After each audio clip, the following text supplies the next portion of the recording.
Pozdravljeni v današnjem Nepremičnin, kot danes sem z vami Karmen.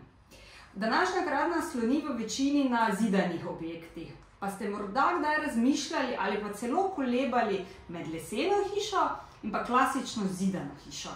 Danes bomo namreč pogledali 3 zmote o lesenih hišah.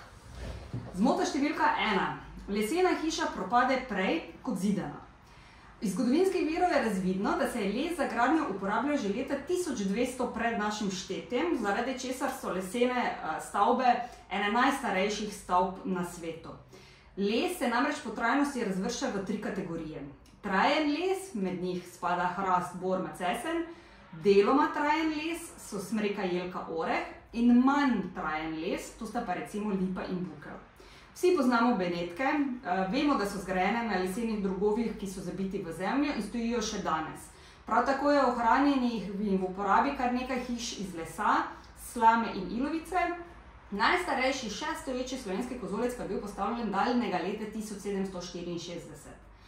V nasprotju s trditvami o trajnosti lesa ima armiran beton življenjsko dobo do 100 let. Pri tem pa strokovnjaki že opozarjajo na alarmantno hitro propadanje betonskih zgradb, saj imajo le te resne poškodbe že po 20 letih.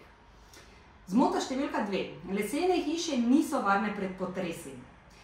Da so lesene stavbe izredno varne, potrjujejo testi Tehniške univerze na Dunaju, saj se lesene hiše po potresni varnosti uvrščajo pred zidane in armirano betonske stavbe.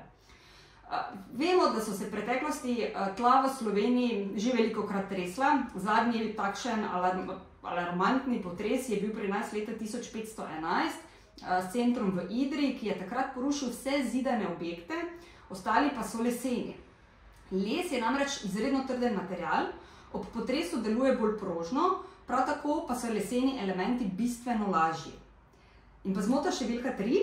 Les je nevaren v primeru požara.